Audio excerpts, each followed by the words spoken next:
Ang susunod na programa ay nagpapatuloy dahil sa ating mga partners and supporters ng Greg Durante Ministry.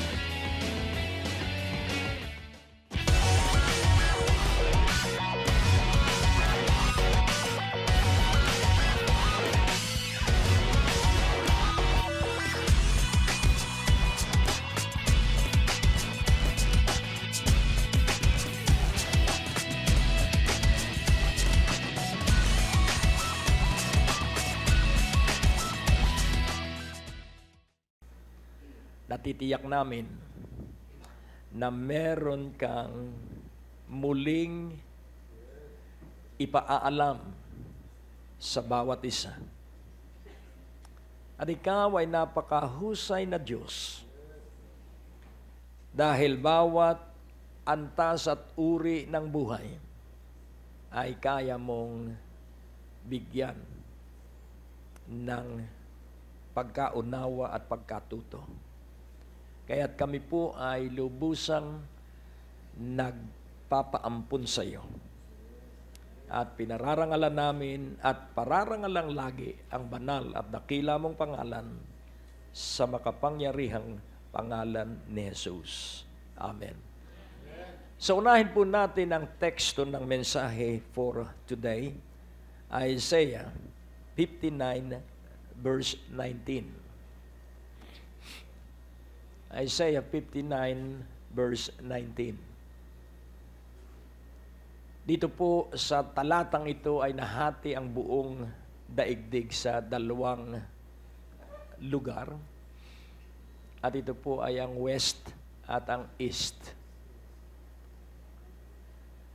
So shall they fear the name of the Lord from the west, and his glory from the rising of the sun. When the enemy shall come in like a flood, the Spirit of the Lord shall lift up a standard against him. So, tatlong mahalagang bagay na tumutukoy sa Diyos. The name of the Lord, ang pangalawa, the glory of the Lord, at ang pangatlo, the Spirit of the Lord. So the name, the glory, and the Spirit. At napakahalagang maunawaan po natin na ang Diyos po ay walang intensyon sa kanyang puso, kundi magpala at magpatuloy na magpala. Ang kanya pong mainam na kalooban ay pumili ng espesyal na tao na kanyang magagawa ng lahat ng kanyang kabutihan. At yung titingnan po natin mula pa sa Eden, pinili na ng Diyos si Adan para maging recipient, para maging tagatanggap ng kabutihan ng Diyos. Sa gayon, sa pamamagitan ng ginagawa ng Diyos ng kabutihan, makikita ng nakapaligid ang makapangyarihang pagsama ng Diyos. Kaya kung atin pong unawain, hindi po sa talino natin, hindi po sa lakas natin, hindi po sa galing natin. Ang mahalaga po ay ang pagsama ng Diyos. Kaya nga kung atin pong unawain, ang Biblia po ay nagsiwalat ng katotohanan. Be godly and be Christ-like. So godliness and Christ-likeness. Pagiging maka-Diyos at pagiging katulad ni Kristo. At kung atin pong unawain ang ibig sabihin ng godliness, ito po'y tumutukoy sa holiness and righteousness. Mismo ang Diyos ang nagsabi, be holy, for I am holy. Maging banal sapagkat ako'y banal. At ang Christ-likeness po ay meekness and humility. Sabi ng Panginoon, learn of me, for I am meek and lowly in heart. Kaya nga kung atin pong unawain, ang mabababang loob ay yung mga taong ang pag-asa lamang lagi ay ang Diyos. At ang Biblia po ay punong-puno ng katotohanan tungkol sa kanyang piniling mga tao na ginagawa niya ng kakaibang pagpapala, biyaya, at kaginhawahan. Kaya kung ito po ay matututunan ng bawat tao, hindi na po siya aalis sa piling ng Diyos. Amen. Kaya pansinin po natin the fear of the Lord, the glory of the Lord, and the Spirit of the Lord. At ang titulo po ng mensahe, ito po'y madalas mong maririnig, Alert Level 4, Big Flood is coming. Amen. So ano ang ginagawa mo pag alam mong may padating na malaking baha? Ikaw po ay nagpe-prepara, ikaw po ay naghahanda. At atin pong unawain na itong flood ay matagal na pong nasa ibabaw ng lupa. Ito po ay flood of sin, flood of lawlessness, flood of immorality, flood of vices. So, ito pong daigdig na ating kinaroroonan ay lubog na po sa kasalanan. Lubog na po sa kasamaan. Lubog na po sa korupsyon. Lubog na po sa di pagtitiwala sa batas. At napakahalagang ating ihanda ang ating sarili sapagkat ang Diyos natin ay pumili ng mga tao na Kanyang iaangat, na Kanyang dadakilain, na Kanyang pararangalan. Kaya kung titingnan po natin ang kasaysayan na nakatala sa Biblia, pagkatapos na mabigo ang Diyos kay Adan, pagkatapos na mabigo ang Diyos kay Cain na panganay kaysa kay Abel. Pero pinarangalan ng Diyos si Abel sapagkat siya ay tama ang pagsunod. So ulitin ko, godliness is holiness and righteousness, and Christ-likeness is meekness and lowliness or humility. So kailangan nakikita sa ating buhay ito. Sapagkat ang aangat ang buhay ay yung sinasamahan ng Diyos. At pag sinabing angat ang buhay, hindi ka apektado ng mga nagaganap sa iyong paligid, bagamat tayo'y nasa gitna ng mga nakatutulig sa isipan na mga nangyayari. Kaya napakahalaga po na ikaw ay laging handa at ito po, ibang baha po ang darating ngayon.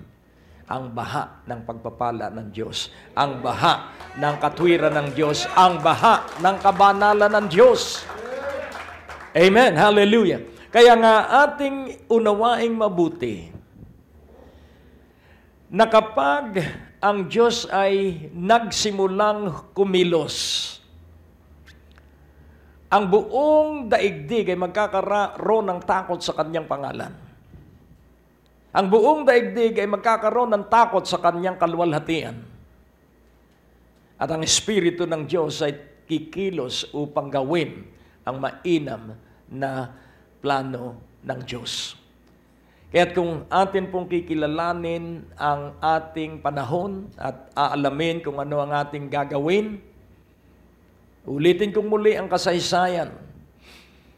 Nabigo ang Diyos kay Cain, nalugod ang Diyos kay Abel, pero pinatay ni Cain si Abel. Pero naghintay ang Diyos at nakasumpong siya ng Kanyang pinaburan at ito ay si Noah. At ang buong sambahayan ni Noah ay nagtapat sa Diyos. At nabigo uli ang Diyos sa pamilya ni Noah. At siya ay naghintay uli. Ang Diyos kasi ay mapaghintay. Yun ang isang napakagandang katangian ng Diyos. Siya po ay matiisin. At muling naghintay ang Diyos at nasumpungan niya si Abram. At kay Abram, dito tumigil ang paghahanap pa ng kanyang mapagkakatiwalaan. Si Abram ang final choice ng Diyos. Kaya yung kanyang pangalan ay binago ng Diyos at ginawang Abraham. Si Sarai, ang kanyang pangalan ay pinalitan ng Diyos na Sarah. Kaya kung titingnan po natin yung letter H ay tumutukoy po sa pangalan ng Diyos at kalikasan ng Diyos. Abraham. And then, Zara. Kaya't kung atin pong uunawaing mabuti, ang Abraham ay father of all nation. At ang Zara, ang ibig pong sabihin ay princess.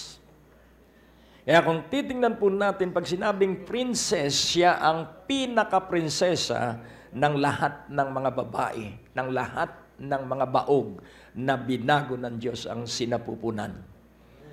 Kaya sa pamagitan ni Abraham, ang lahat ng lahi ay pagpapalain. Kaya ito po ay sa lumang tipan. At sa bagong tipan, para ang lahat ay tumanggap ng pagpapalang ipinangako ng Diyos kay Abraham, bawat nilikha sa bagong tipan ay dapat maborn again. Kaya kung unawain po natin, makikita natin ang cycle of life. Yung mga magulang ay nagsikap na paaralan ng mga anak at ang mga anak, pag nagkapamilya, ay magsisikap ding paaralan ng mga anak at pag namatay na ang mga magulang, ang mga anak naman ang magiging tatay, yung lolo at lola. So makikita natin na paulit-ulit yan. Pero ang tiyak na maipamamana ng mga magulang ay ang takot sa Diyos. Sapagkat kung ang mga anak ay walang takot sa Diyos at kaya sila walang takot sa Diyos, kung ang mga magulang ay wala ring takot sa Diyos.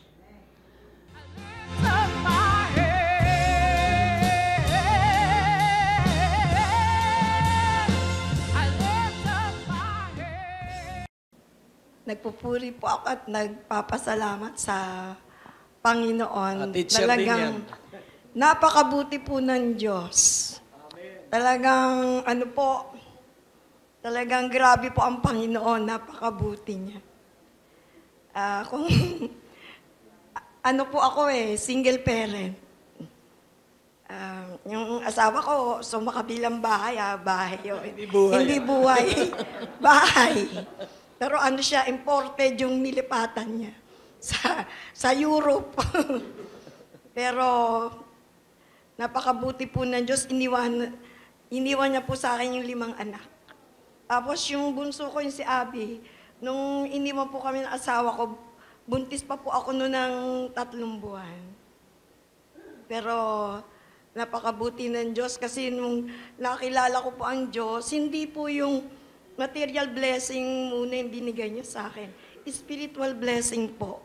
Talagang grabe po yung pagkauwaw ko sa salita ng Diyos. Grabe po. Basta may mga gawain, kahit madaling araw, kahit 24 oras po yan, pinupuntahan ko po yan. Talagang enjoy na enjoy po ako. Kahit dumaan po ako dun sa, yung talagang, ako po yung nanay, ako pa yung tatay. Pero po, sa habag at awa ng Diyos, nakaya ko po at nabasa ko pa sa Bible na yung Panginoon, pagbalo ka o wala kang asawa, siya po yung tumatayong asawa. Kaya napakabuti po ng Panginoon. Amen. Talagang, tapos po, naging covenant ko kay Lord na, yung pagkakaloob po. Pag nakakatanggap po ako ng pera, kasi po may allotment po, dala-dala ko po yung sobre. Kahit 5, kahit kung magkano talagang ibibigay, kasama ko na po sa bangko yung sobre, talaga pong ibinibigay ko po talaga sa Panginoon na kahit nung naging single parent ako, mga po ang ginawa ng Diyos. Yung 5 anak ko po, nakapagtapos po sila. Ay nasa Cavite po ako, may nasa Los Baños, may nasa Maynila. Siyempre po ako lang po yung nanay. Ang hirap po, hindi mo nakikita yung anak nyo. Ako po, may retrato nila. Basta sa madaling araw, pinagpipray ko na po sila. Sabi ko, Lord, eto pong mga anak ko, hindi ko po ito nakikita kung ano mga ginagawa nito. Panginoon, kung meron po silang maling ginagawa, patigilin niyo po sila. Konsensyahin niyo. Sa awat habag po ng Panginoon, nakapagtapos po sila. At gulat na gulat po ako sa Panginoon. Nakapunta po sila ng Amerika na wala naman po akong mga kamag-anak doon. Wala naman po akong perang iaano sa kanila. Tapos yung panganay ko po, maliit siyang babae. Tapos sabi niya, Ma, mag-a-apply ako sa luxury liner. Sabi ko, ano luxury liner? Mag-a-apply ka? Oo ma, mag-a-apply ako. Tapos, nag-apply po siya. Bumili siya ng, yung medyas na itim. Tapos, nangiram siya nung sapatos na mataas. Nag-apply po siya. Alam niyo, tuwan-tuwa po yung, sa kanya, yung Amerikano, ang tangkad, in-interview siya. Tapos sabi niya, pagdating niya raw, yung mga kasabayan niya, ang gagandang babae, tatangkad, may mga sasakyan. Pero kasi po, may, po yung anak ko, yung psychologist po ang tinapos niya. Tapos po ay, po siya, teacher nag-teacher po siya sa prep Christian School. 2,000 lang po ang sweldo niya ron. Tapos, talaga. Tapos po, nag-guidance po siya sa amin. Tiningnan nung yung qualification niya, tuwan-tuwa po sa kanya. Saka, ang galing, kumbaga po, yung pabor po ng Diyos ay talagang sinamahan siya. Talaga po siya talagang napili nung, sa dami-dami na nag-play, isa po siya sa napili na talagang, kung sa natural na mata, malabo po talagang matanggap. Pero pag sinamahan po tayo ng pabor ng Diyos, kakaiba po talaga yun. Praise God. Purihin po talaga yung Panginoon. Napakabuti po ng Diyos. Ay, ibang klase po talaga. Ako simula po nung nakilala ko yung Panginoon, hindi po ako umalis. Pero nagkaroon nga po ako nung ganong karanasan yung iniwan ng asawa. Napakasakit po nun. Grabe po yun. Kaya yung pag may nangyari pong ganon, wag agad nating husgay, ba't nagpakamatay, ba't ganito, ganon. Pwede po palang mangyari talaga yun. Kasi lahat po ng bahagi ng katawan mo, masasaktan yung kasukasuan mo, yung emotion mo, yung bulsa mo, lahat po. Talaga kung di ko nga lang po kilala ang Diyos, baka wala na po ako rito eh. Kasi may inisip na rin po akong yung masama po, pero purihin po ang Panginoon dahil ako po ay nakababad sa salita ng Diyos. Amen. Talaga, yun po talaga yung blessing niyang binigay sa akin. Hanggang ngayon po, hindi po ako umaalis sa Panginoon. Praise Love God. na love ko po ang Diyos. Amen. Talaga kasi, ang hirap po magbigay sa totoo lang. Kasi yung dami po struggle po yan. Pero kung naibigay mo ng sarili mo sa Panginoon, napakadali Amen. pong magbigay. Talagang enjoy na enjoy po kayo. Mag-i-enjoy po talaga kayo. Kaya ano pangalaga yan? Hindi na po masakit. Ang takot sa Diyos ay nagdudulot ng kalinisan. The fear of the Lord maketh us clean.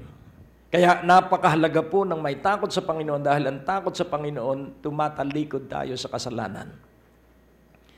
Natatakot tayong gumawa ng anumang kasalanan. Yun po ang fear of the Lord sang-ayon sa Job 28:28. The fear of the Lord is to hate evil.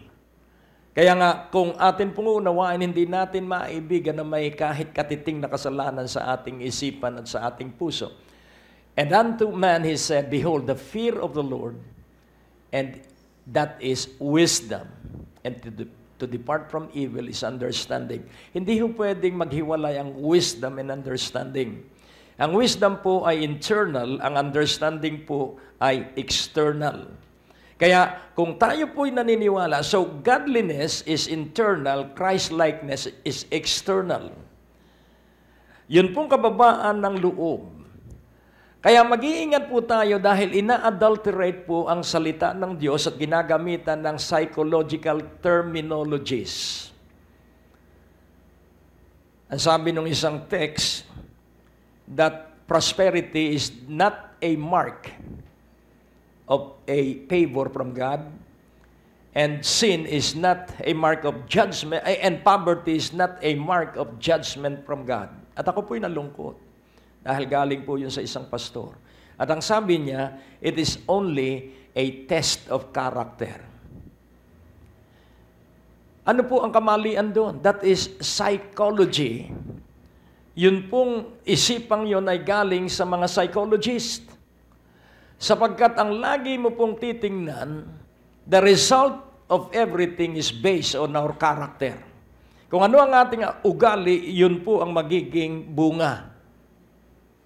Kaya nga kung unawain natin, kung tayo maka-Diyos, ang magiging bunga natin ay mga pagpapalang buhat sa Diyos. Kung tayo mapagpakumbaba, ang ating magiging pagpapala, iaangat tayo ng Diyos.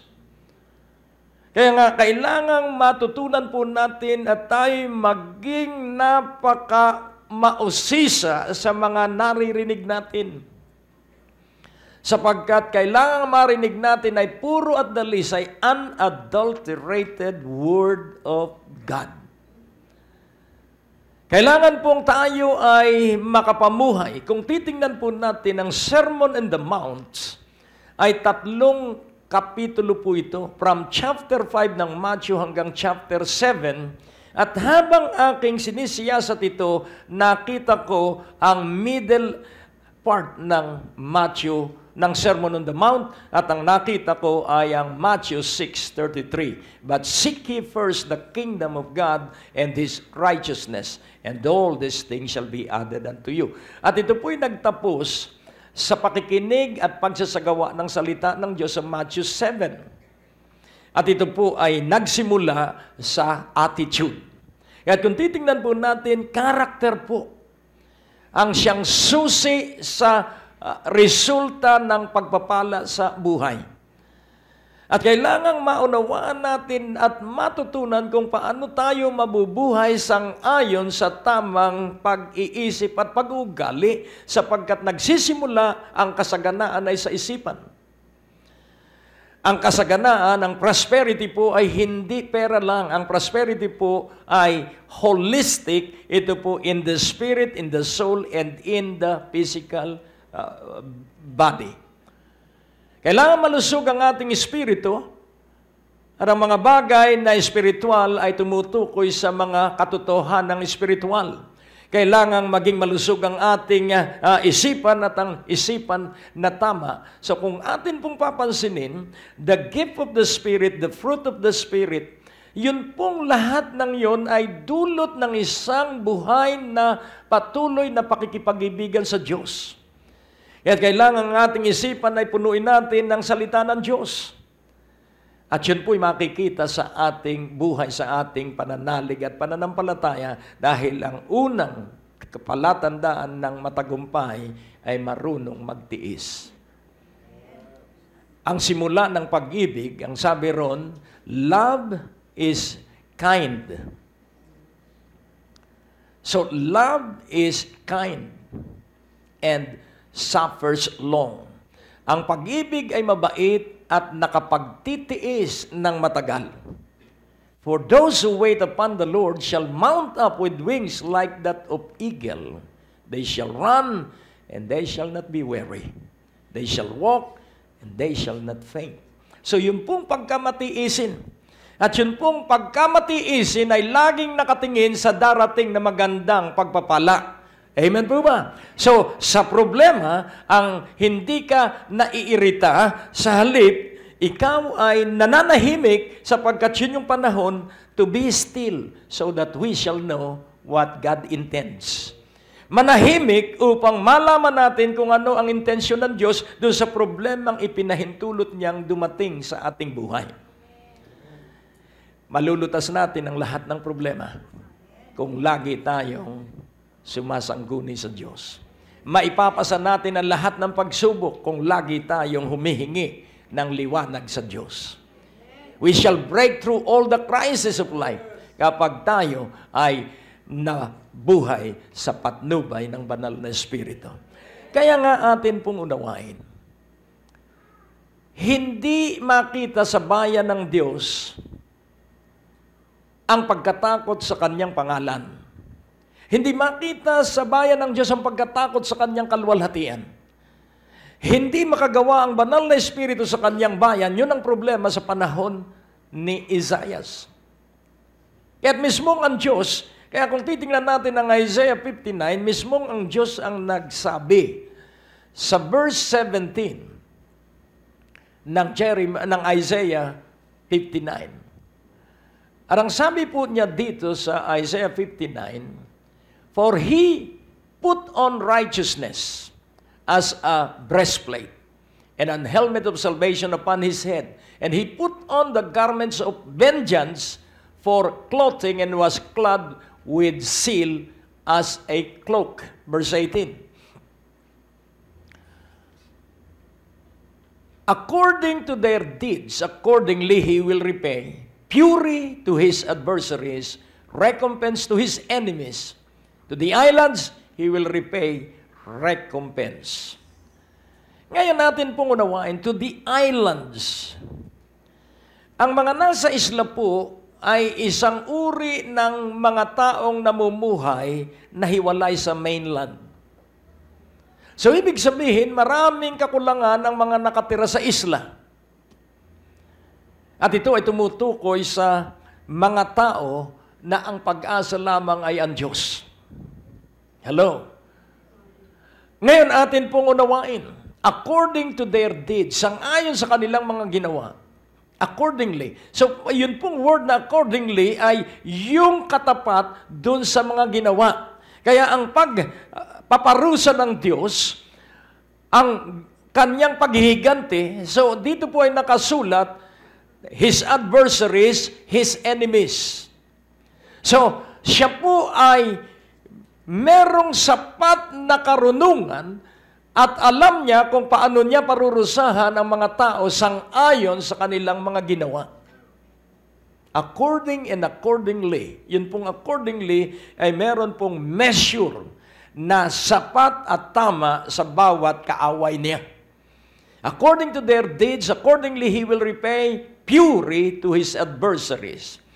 Yun pong fury sa Furious. Kung napanood ninyo yung Fast and Furious, talagang pag nag-drive po yun, wala, patubangga po yun. Kahit na sa intersection, magpapatakbo po yun ng matulin. Furious. Ibig sabihin, wala nang ibang isipan, kundi yung katuparan ng kanyang hinahangad. So, ang hangarin ng Diyos ay parusahan ang lahat. Yun pong adversary sa hindi pangkaraniwang kaaway, adverse. Yun pong adverse ay, ang ibig sabihin ay walang katulad na pagsuway sa Diyos. And then, ito pong mga bagay na ito ay hindi tumutukoy sa kanyang bayan. Ito po'y tumutukoy sa Babylonia. Dahil sila ay sakop ng Babylonia. Ang Book of Isaiah po ay panahon ng Assyrian at Babylonians. At ang Isaiah 59 ay panahon ng pagpapalaganap ng Diyos ng pagtupad sa kanyang pangako sa kanyang bayan. Kaya yung pangako niya sa mga nagtitiwala sa ating panahon ay makakamit niya. Yun po yung recompense to the islands. Amen? Kaya kung ikaw po ay nagtitiwala sa Diyos, kahit hanggang ngayon ay baong ka pa rin sa utang, kahit hanggang ngayon ay may kirot pa rin ang iyong katawan, ito ang sasabihin ko sa inyo, alert level 4, the flood of your healing, amen, is coming. Amen? The flood of your prosperity is coming. Amen?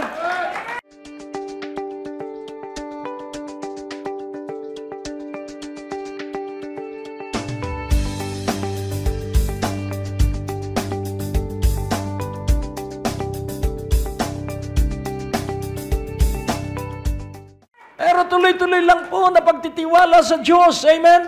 At bakit po tayo ay nakatitiyak na darating na ang baha ng mga pagpapala? Glory. Dahil po, ginagawa natin ang verse. Anong verse ang ginagawa natin? Sa verse 16. Napakaganda po. And he saw that there was no man and wondered that there was no intercessor. Sa panahon nila yon, pero tayo may intercessor. Amen? Therefore, his arm brought salvation unto him, and his righteousness it sustained him. So dahil walang intercessor, ang Diyos na ang humakbang. Pero dahil may intercessor, ang Diyos ay igagalang niya ang mga panalangin ng mga intercessors. Amen? Hallelujah!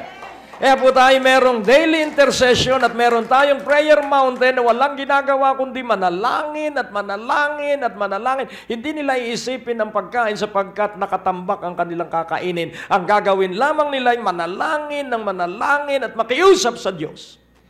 Dahil ang Diyos ang gagawa sa bawat isa na naririto ng pagpapala at biyaya.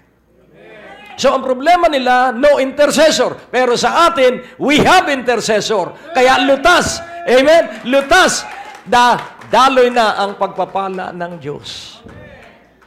Lutas na po ang suliranin. We have intercessors.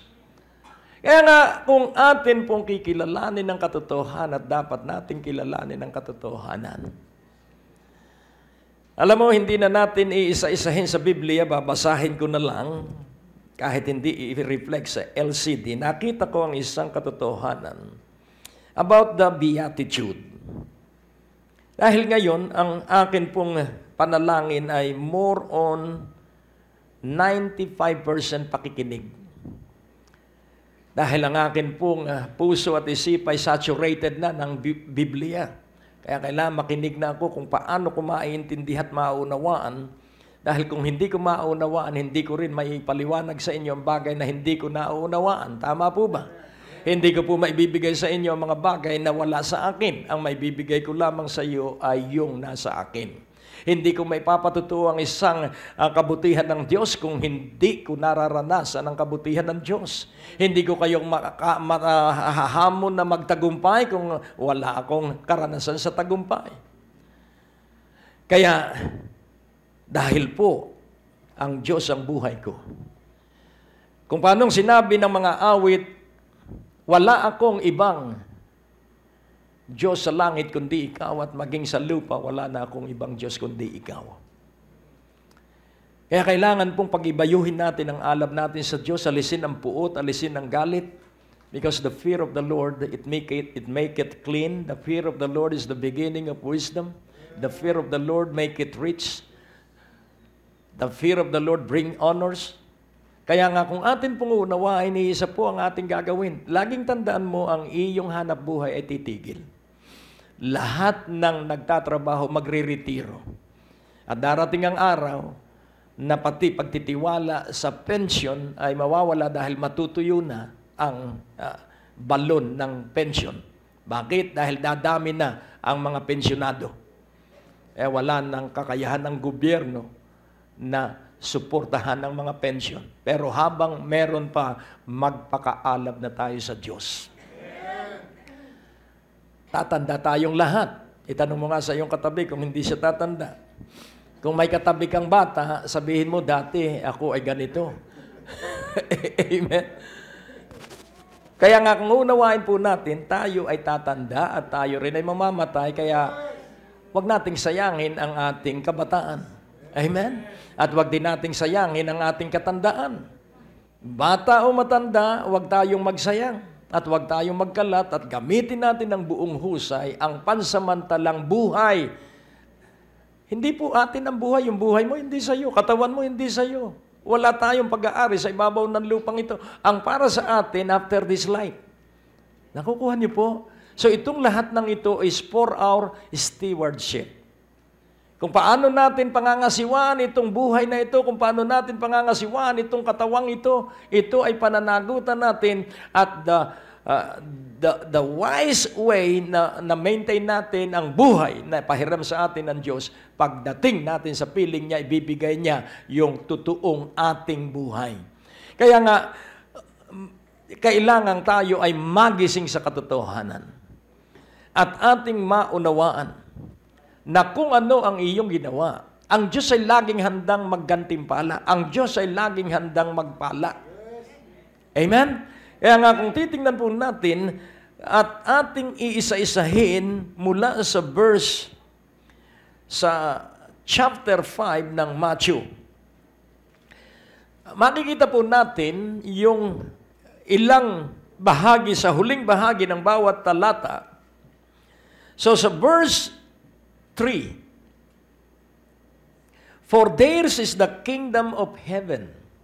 So pansinin po natin, blessed are the poor in spirit, for theirs is the kingdom of heaven. There is an emphasis, yun pong colon, ay nag-i-emphasize ng isang katotohanan. So, the poor in spirit will own the kingdom of heaven. Wow! So, ang Diyos po'y laging nagpapala. Hindi po yan nag-aalis ng pagpapala. Yan po'y nagbibigay ng pagpapala at nagdadagdag at nagpapaunlad. Kaya ang sabi ng Book of Hebrews na galing sa lumang tipan na kinote ng Book of Hebrews, in blessing, I will bless you. In multiplying, I will multiply you. Sa pagpapala, pagpapalain ko kayo. Sa pagdami, pararamihin ko kayo. Amen? At sino ang aasahan ng mga pagpapalain? Ang Diyos. So, prosperity is not a test of character. Poverty is not a test of character because poverty is the result of the curse of the law. And prosperity is a result of meditating on the word and acting upon it. So, poverty and prosperity are both the result of what we are doing. Kaya nga, what are we doing? Blessed are the poor in spirit. So kapag ikaw po ay aba na walang inaasahan kundi ang Diyos, hindi ang hanap buhay mo, hindi ang kalusugan mo, hindi ang kakisigan mo, hindi ang kayamanan mo, hindi ang ari-arian mo, then you are poor. Hello? Uy, blessed na blessed ka. Hindi, dahil ito sa kabutihan ng Diyos, hindi ko gawa ito, ito'y gawa ng Diyos. Amen po ba? Kaya nga, ang sabi ng Panginoon sa araw na yon, ang nasa kanan ko'y magtatanong, kailan ko po kayo dinalaw sa bilangguan? Kailan ko po kami nakagawa ng mabuti? At sasabihin niya doon sa nasa kaliwa niya, dahil hindi ninyo ginawa ang mga ito. Sa nasa kanan niya, dahil ginawa niyo ang mga ito, ang sasabihin niya sa nasa kanan, halika at pumasok ka sa kagalakan ng iyong Panginoon. Hallelujah! At yung nasa kaliwa, itataboy siya sa dagat-dagatang apoy. Kaya mamimili tayo kung saang tayo pupwesto. Tupa o kambing? At kung titingnan natin, ang tupa at kambing ay parehong may gatas, parehong may sungay. Pero ang tupa, tahimik. Ang kambing, may tupak, maingay. Hello? So, pansinin natin, sa mananampalataya, ang mga umaasa sa Diyos, kahit walang pera, hindi mo mariringgan ng pagrereklamo. Hello? Kahit masama ang ugali ng kanyang kasambahay, hindi mo mariringgan ng reklamo. Bakit? Dahil tupa. Marunong magtiis. Yun po yung meekness. Dahil naalalaman ng mga tupa, nagaganda rin ang ugali ng kanyang asawa. Gaganda rin ang mga ugali ng kanyang anak. Gaganda rin ang ugali ng kanyang biyanan. Gaganda rin ang ugali someday ng kanyang manugang. Yun po yung mga tupa. Hindi mo mariringgang pinipintasan, kinikriticize at ginajudge ang kanyang mga mahal sa buhay. Eh bakit mo ikikriticize ang iyong asawa? Hello? Matthew 7:2, Romans 2:2, and James 4:12. Sino ka para humatol ka sa kapwa-tao mo? Hindi ka Diyos. Kapag humatol tayo, hinahatulan natin ay ang kautusan ng Diyos. When we judge people, we are judging the law. At pag hinatulan natin ang tao, nilalapastangan natin ang Diyos na siyang nagbigay ng batas at salita. Kaya, matalino tayo. Sabihin mo sa iyong katabi, matalino tayo. Kaya tayo'y madaling magpatawad. Amen? Matalino tayo. Kaya laging ang ating sinasangguni ay hindi sangguni ang panlunsod, kundi sangguni ang panlangit. Amen? Matalino tayo dahil ang ating pinupuntahan ay ang Diyos agad. Matalino tayo dahil ang tuhod natin ay pinakakapal natin ng kalyo, pati siko, papanalangin.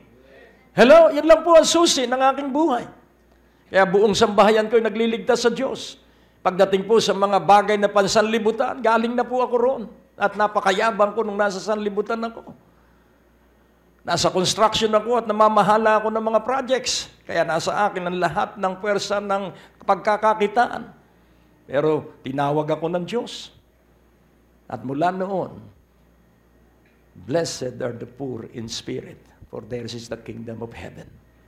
Nung mawala na nga 15 at katapusan, hindi nagtapos doon, sapagkat doon nagsimula ang walang katapusan.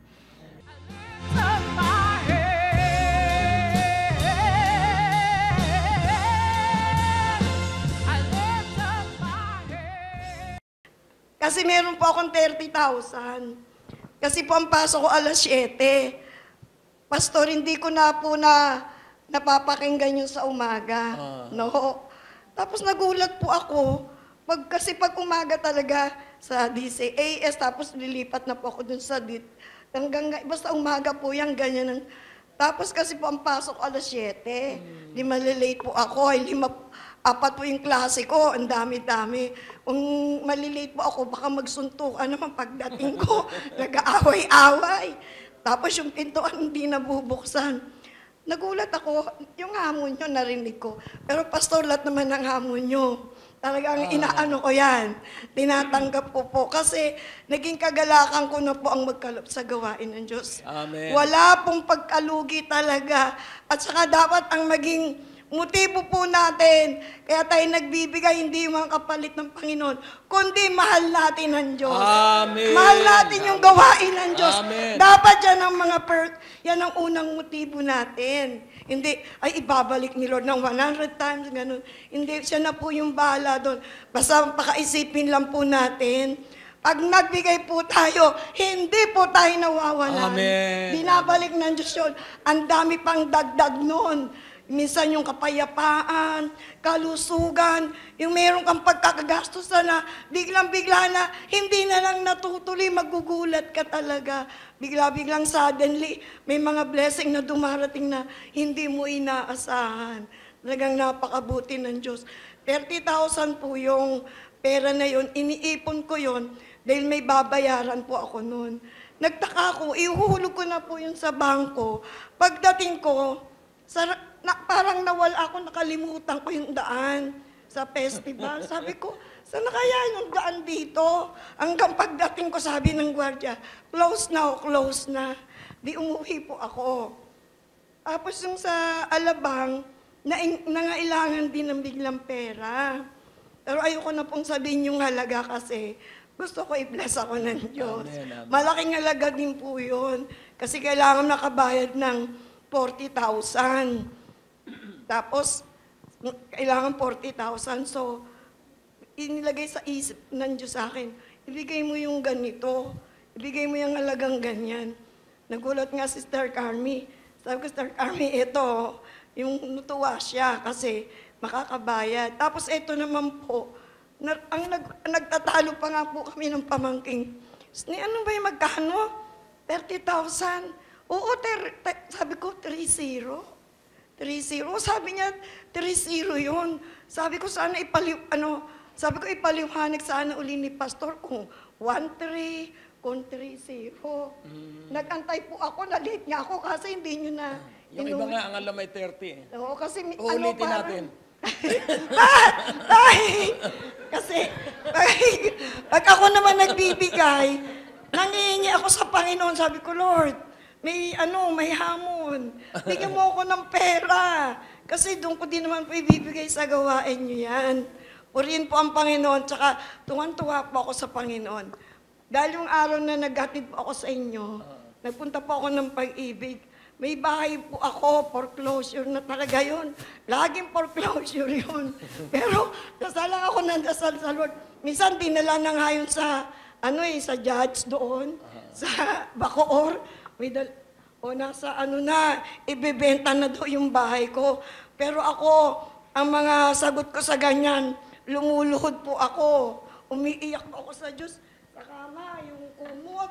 Isang kamuti ko nang mapunit yan. Sa kaiiyak ko. Kasi yung Diyos lang naman talaga yung makakatulong sa atin. Tapos nung natuwa po ako, binigyan po ako ng Lord ng panghulog. Tapos nung huli, nagpunta po ako, sabi sa akin, ay, ma'am, na kayo? Ang kulang nyo na lang 20,000. Purihin po ang Panginoon. Tapos sabi sa akin ng lalaki, dahil dinala yan sa judge, magbabayad ka ng additional kang 40,000. Ay, nung narinig ko yun, sabi, cancel in Jesus' name, yung 40,000. Alam niyo, ang bait po ng Panginoon, hindi niya na talaga pinabayad yung 40, yung 21 na lang po. Talagang napakabait ng Diyos. Hallelujah. Ibang klase po ang Panginoon. Amen. Talagang grabe po ang Diyos. Talagang Hindi ko po kayang, tapos namatay po ang biyanan ko. Siyempre, kinonsinti po nila yung pangbababae ng asawa ko. Wala pong tutulong. Naghihingalo ako yung pinuntahan imbis na doktor. Kasi sinisharean ko po yun ng Word of God. Napatanggap ko po yun sa Panginoon. Pagdating namin, patay na. Wala silang reading, libingan, yung ano. Alam nyo, inasikaso ko po yun. Kung hindi po ako anak ng Diyos, hindi ko po yung kayang gawin. Kasi, kumbaga, pinagkaisam po nila ako na loko-lokohin, may babae, pero kinukonsinti po nila. Pero wala na po yun sa akin, napatawad ko na. Amen. Inayos ko po yung lote ko po, pinahiram ko muna sa kanila. Pagdating ng mga anak niya... Babawiin mo yung lote. Hindi po, nahiya naman po sila. Binayaran na lang po nila. Kasi mga nasa abroad po yung anak. Nagulat sila pagdating nila, ayos na ayos yung burol ng nanay nila. Tapos yung paglilibingan po, yung lote, natuwa po sila kasi ang ibig nilang sabihin, kumbaga ginawan po nila ako ng masama, hindi po ako gumante. Kaya nakikita talaga na anak tayo ng Diyos kung tayo po ay nagpapatawad. Napatawad ko na rin po yung asawa ko kasi sabi ko, ay kailangan patawarin kita kasi pag hindi kita pinatawad, baka pati ako mapunta ng impyerno. Kasi hindi, bawal po sa Diyos yung hindi nagpapatawad. Napakabait po ng Panginoon. Amen. Talagang ibang klase. Kaya binabalik ko po sa Diyos ang lahat ng papuri at Praise pagpapasalamat. God. Hallelujah. Thank you po. Purihin ng Panginoon. Amen. Nung magsimula akong umasa sa Diyos, hallelujah. Ang asawa ko, napakalaki ng sweldo sa New York at New Jersey bilang nurse. Head nurse ng Columbus Hospital. Baka kung siya nagpatuloy, ang laki na ng kanyang pension ngayon. Pero hindi. Blessed are the poor in spirit, for theirs is the kingdom of heaven. Nakukuha niyo? Ang minana naming dalawa, napakalaki at pwede na kaming mabuhay ng habang panahon. Pero baliwala po sa amin yung aming minana. Why? Because blessed are the poor in spirit, for theirs is the kingdom of heaven. Amen po ba? Sapagkat pinagpala ang mga may mababa at may maamong kalooban na umaasa lamang ay sa Diyos. So meron tayong gawain, according to our deeds, we shall be recompensed. At ano po ang sabi sa verse 4? Puro po pagpapala, blessed are they that mourn, for they shall be comforted. So what is the blessing? Lagi pong may colon, may emphasis, for they shall be comforted. Kaya kahit ikay bigo, you shall be comforted. Kahit ilang ulit kang malugi katulad ko, you shall be comforted. Kahit na ikaw ay iwan ng mga kasosyo mo, you shall be comforted. Kahit ano ang mangyari sa iyo, comfort will come from heaven, and the fear of the Lord, and the glory of the Lord, and the Spirit of God will mightily work for your benefit. Yan po ang buhay. Amen? The great paradox of life is when a person seek first pleasure, they will not find it. Because pleasure can only be achieved by giving due importance to the other person. The other person first before myself. Ang kapwa ko muna bago ang aking sarili. At dun po nalulugod ang Diyos. And then sa verse 5, so, blessed are the meek, for they shall inherit the earth. So, pansinin po natin yung colon at yung, para po itong equation. Ang equation po ay merong left side at my right side. Meron lang equal sign. So, blessed are the meek. So, emphasis po yun. Binibigyan ng pagdidiin at pagpapahalaga. The meek. Amen? The meek. Ano po ang meekness? Ang meekness po hindi weakness. Ang meekness po ay power and boldness. Sapagkat pipigilan mo ang iyong sariling mainis. Alam mo namang mas magaling ka dun sa taong iniinis ka. Alam mo naman ang kahigtan mo dun sa mga taong umuuyam sa'yo. Pero pinipigil mo ang iyong sarili because that person na mas mababa ang kategorya sa iyo is a candidate for salvation. Amen. So, pinipigilan mo yung masama mong ugali at pagyayabang. Ulitin ko pong mabuti, ako ay napakayabang nung hindi pa ako born again. At yung unang mga taon ko, yung yabang na yun, hindi basta nabasag. Binasag ng mga pagsubok. Dahil, alam nyo, aktivista po ako. Member ako ng engineering drinking team. Napakalasing ko po. Pag nalalasing ako, humihigi ako sa kalye at tumitigil ang mga sasakyan. Ganyan po ako kabarumbado nung araw. Pero nung sandaling ako'y maborn again, binago ng Diyos ang lahat sa aking buhay. Inalis ang mga dapat maalis upang ako ay madala ng Diyos sa kagandahan.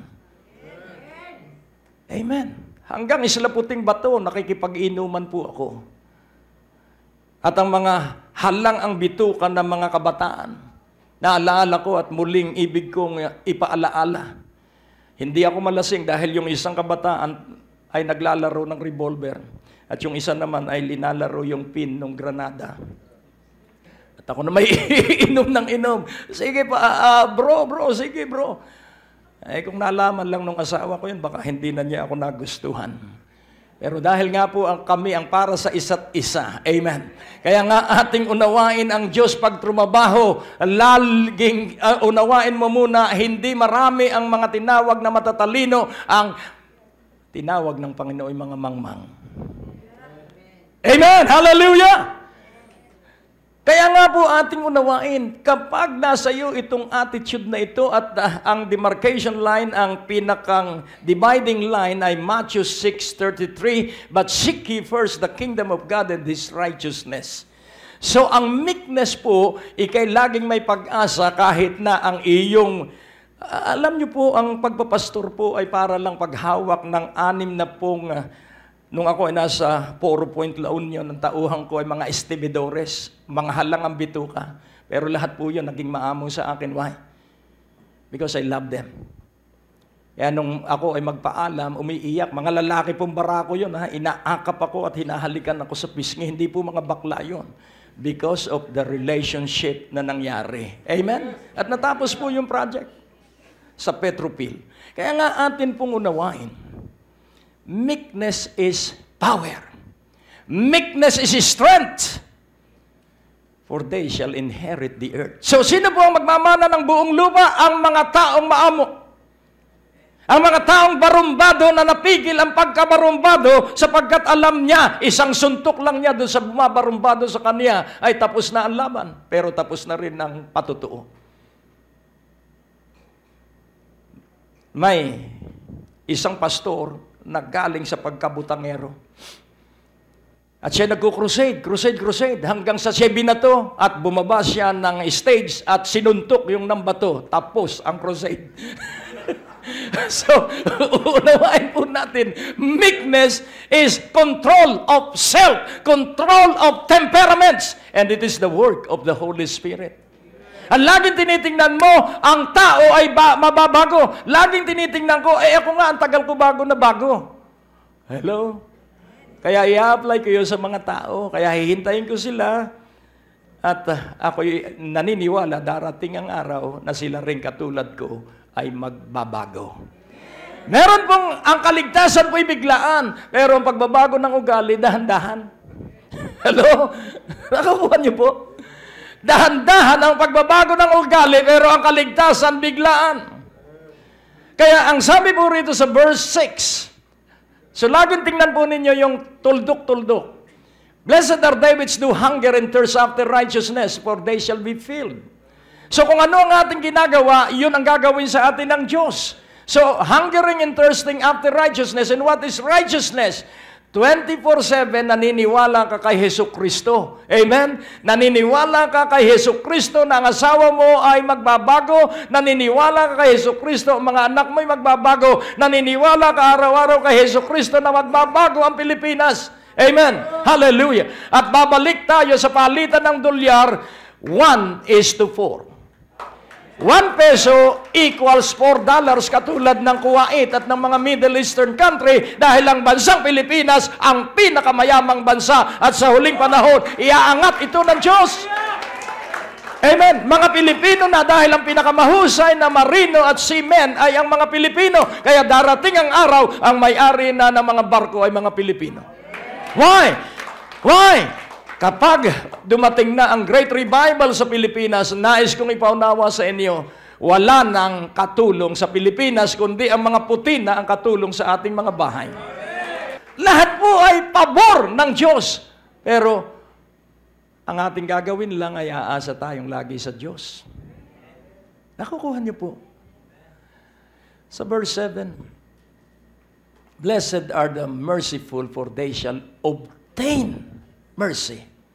So, inyo pong iabot hanggang verse 12 at makikita ninyo ang mga pagpapalang kapalit ng iyong gagawin. Kaya nga po sa kabuuan, alert level 4, big flood is coming. So, ang Diyos po ay nakatakda na sa pagpapabaha sa atin at sa buong Pilipinas ng mga biyaya at pagpapala. So, awake and put on the cloth, the garments of righteousness. Awake and then arise and then go and let us conquer the whole land with one message. Jesus is the only Savior. One gospel, that Jesus is what every Filipino need. At ang buong Biblia po, ito po ay kabuuan ni Jesucristo. Ang Gospel of Jesus Christ, 1 and 4 books. Isa lamang po ang Ebanghelyo na nakasulat sa 4 na aklat. At kung atin pong unawain, si Jesucristo, ang kayamanang perlas na nakatago sa lupain at ang isang matalinong mangangalakal ay ipinagpalit niya ang lahat ng kanyang yaman alang-alang kay Jesucristo.